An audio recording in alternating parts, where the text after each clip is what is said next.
मित्र हो, कारण हा जन्म पुन्हा मिळत नाही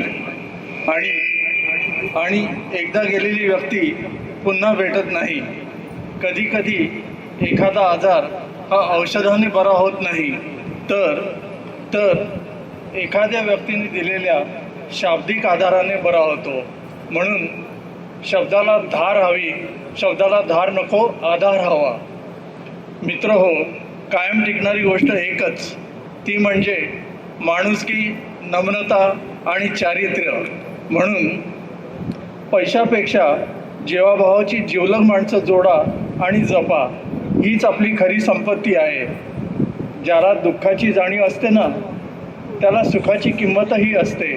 म्हणून आपण काढलेल्या दिवसांची नेहमी जाणीव ठेवा.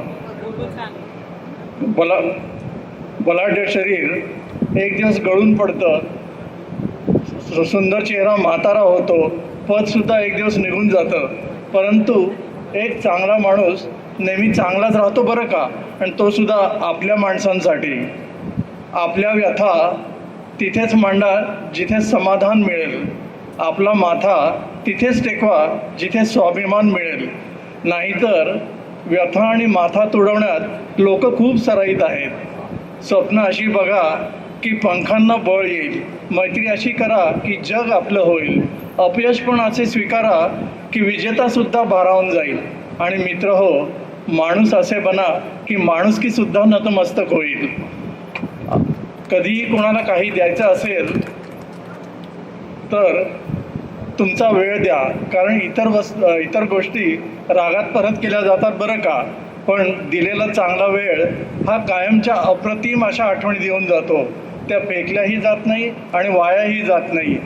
पडत्या काळात दिलेली सोबत ही मोठमोठे गावही सहज भरून काढते. मित्रांनो, दुसऱ्यांसाठी आपल्या डोळ्यात पाणी आलं की समजावं आपल्यात अजून माणुसकी शिल्लक आहे. एक माणूस 20-25 लोकांना 2 हाताने मारू शकत नाही, पण तोच माणूस 2 हात जोडून लाखो लोकांच्या हृदयावर राज्य करू शकतो.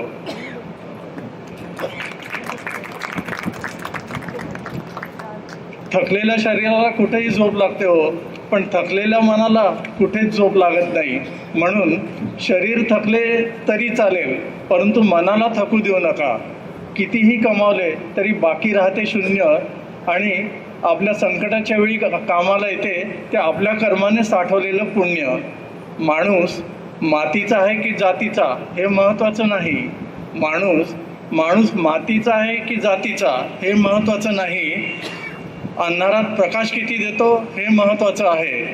त्याचप्रमाणे तुमचा मित्र गरीब आहे का श्रीमंत हे महत्त्वाचं नाही. तुमच्या संकटात किती खंबीरपणे तुमच्या पाठीशी उभा राहतो हे महत्त्वाचं आहे. दुसऱ्याचं भलं करायला कोणत्याही पदाची किंवा पैशाची गरज नसते, फक्त मनात चांगली भावना लागते. आयुष्यात काही सोडून द्यायचं असेल ना, तर समोरच्याकडनं अपेक्षा करणं सोडून द्या. मित्र हो, आयुष्यात जर काही सोडून द्यायचं असेल तर समोरच्याकडनं अपेक्षा करणं सोडून द्या, कारण अपेक्षाभंगामुळे आलेलं नैराश्य फार फार कठीण असतं. सदरचा लेख आपल्यासारख्या आपुलकीच्या आणि जीवाभावांच्या माणसांसाठी समर्पित.